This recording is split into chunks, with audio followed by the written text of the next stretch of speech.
Salam alaikum les amis, salam à vous, salam à tout le monde, salam à tous les Marocains du monde entier, à tous les amateurs du football. J'espère que vous allez bien, content de vous retrouver les amis, content de vous retrouver cette vidéo. Oui, ça va pas les amis, ça va pas, je suis pas content les amis. Le Bayern, Thomas Tuchel les amis, grosse tête cette Thomas Tuchel, cette Thomas Tomate. Franchement, cette tomate pourrite, et franchement, il est en train de pourrir notre joueur Mazraoui.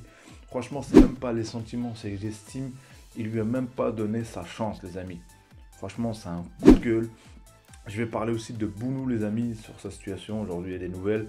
Et je vais parler aussi de la CAF, aussi par rapport à la Coupe du Monde 2025. Donc, les amis, restez jusqu'à la fin. Donc, place à la vidéo, les amis.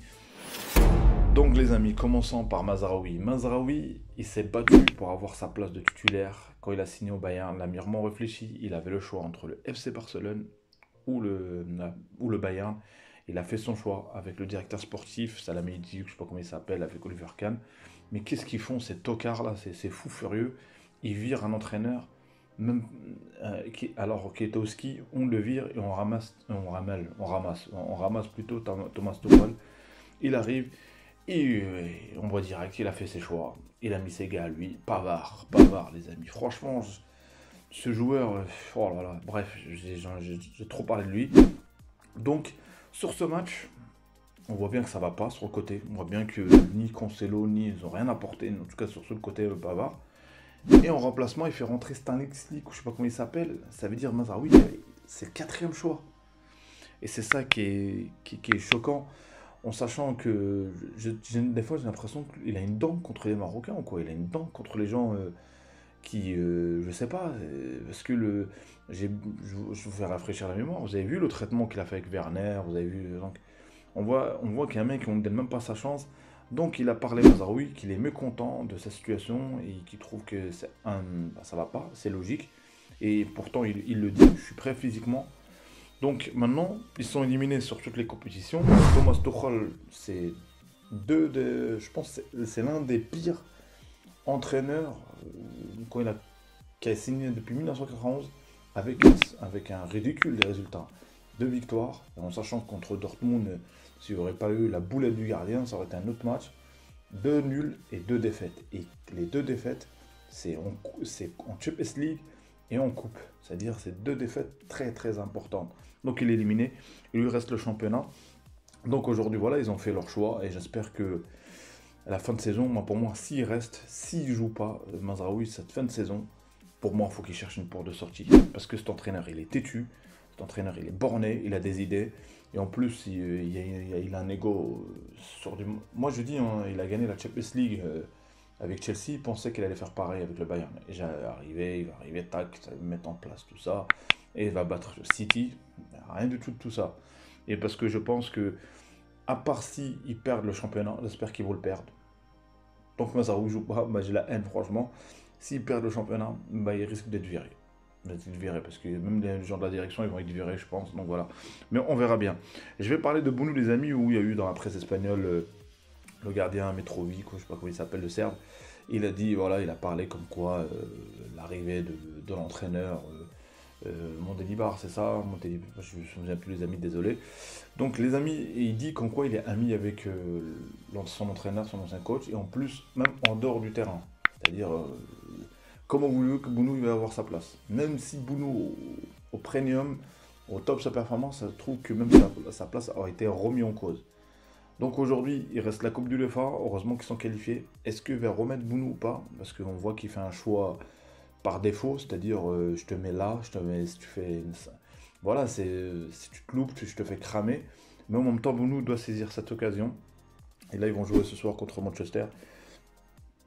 Saisir cette occasion pour prouver quoi c'est un grand gardien. Parce que voilà, il nous a prouvé avec l'équipe nationale en Coupe du Monde. Donc j'espère que Inch'Allah il va s'en sortir. Et en parlant de Bounou, il y a une histoire, une petite anecdote, les amis.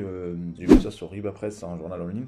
Bah, les amis, il y a en ce moment, vous savez, il y a un conflit au Soudan. Il se fait que voilà, il y a une milice qu'ils ont attrapé dans l'ambassade, je pense, hein, quelqu'un qui travaille dans l'ambassade français ou le consulat français au Soudan. Et c'est un salarié marocain. Et le salarié marocain, au moment où il s'est fait attraper par la milice, il lui demande tu t'appelles comment, il leur dit Bounou. À partir de ce moment-là, la milice, ben, ils ont dit, ah c'est Bounou.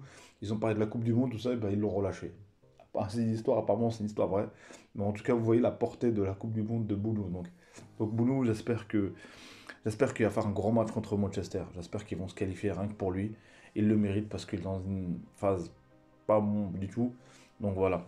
Et je vais parler aussi concernant la CAF, les amis, qui ils risquent de même la compétition qui est menacée apparemment. Peut-être qu'ils vont reporter encore en Côte d'Ivoire. Il y a des rumeurs sur ça, les amis.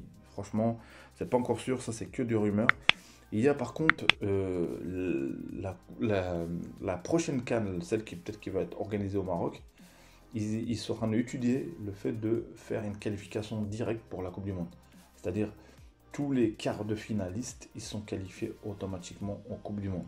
Et franchement, c'est intéressant. Et le reste, les deux places qui restent, c'est barragiste, c'est-à-dire pour ceux qui peuvent. Donc voilà.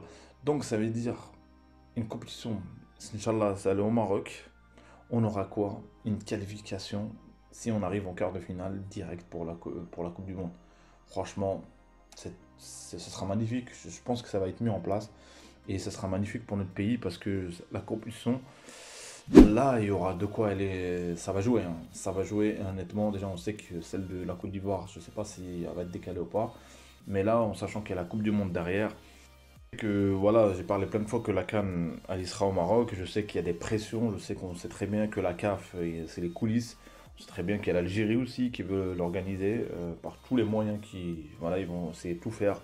Je sais, mais je ne m'inquiète pas pour la diplomatie marocaine, surtout dans le football, surtout pour le soft power qu'on a aujourd'hui. Je pense que le mieux, c'est de l'organiser dans notre pays. Après, peu importe qui l'organisera plus tard. En tout cas, j'espère qu'en 2025, on l'organisera dans notre pays.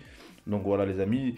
Les amis, dites-moi ce que vous pensez du cas de Mazraoui. Est-ce que Mazraoui, voilà, il doit chercher l'option la fin de saison si son statut ne change pas? Si, franchement, le prochain match en championnat, il joue pas, franchement, c'est que c'est condamné. Parce que tout simplement, comme j'ai dit, je le répète, c'est qu'il n'y a plus vraiment beaucoup de matchs, il n'y a que le championnat aujourd'hui. Donc lui, ce Tuchel, cette grosse tête de Tuchel, il va essayer de chercher le championnat. Et si on voit qu'il compte pas sur Mazraoui, pour moi, l'option, c'est de quitter le navire, d'essayer de trouver une porte de sortie. Parce que je pense qu'il garde quand même une petite... il n'a pas joué, ça va baisser sa cote. Malheureusement, le foot, ça va très très vite. Et en plus, il s'était battu. Ce qui me dégoûte, encore une fois, parce que franchement, je reviens sur ça, c'est qu'il s'est battu. C'est vraiment pour prendre sa place et il a mis Pavard sur le banc. Et alors qu'on vient, on remet Pavard sur le terrain. On voit ce que ça donne, élimination. Donc voilà. Dites-moi aussi ce que vous pensez de la nouvelles options pour la CAN concernant le fait de celle de 2025. J'espère qu'elle sera au Maroc, Inch'Allah, de faire une qualification directe pour tous les quarts de finalistes sont qualifiés. Et les deux autres nations, barrage, c'est-à-dire 10 au total. Mais les 8 sont qualifiés directement pour la Coupe du Monde. Est-ce que c'est une bonne chose ou pas? Donc voilà les amis. En tout cas, c'était tout pour moi les amis. Merci pour vos commentaires, merci pour vos abonnements, merci de faire grandir cette chaîne les amis. Ça fait plaisir de partager ça avec vous. En tout cas, moi c'était Abdelfoot les amis. N'oubliez pas de mettre la notification les amis, la cloche pour recevoir les notifications. De toute façon, je mets toujours un post quand je lance une vidéo sur le Maroc, surtout sur mon pays, d'Imam Maghreb que je kiffe. Je répète, pour ceux qui sont encore là, il y aura des streams les amis, je suis dessus, je prépare ça. J'essaie aussi d'apprendre vraiment le montage bien comme il faut parce que ça demande aussi, il y a derrière une vidéo, il y a du montage, il y a du temps passé, mais ça fait plaisir parce que j'aime ça, j'aime partager ça avec vous. En tout cas, D'Imam Maghreb encore une fois. Abonnez-vous, commentez, likez. Bon, j'ai trop parlé. Salut, à une prochaine vidéo, les amis. Ciao, ciao.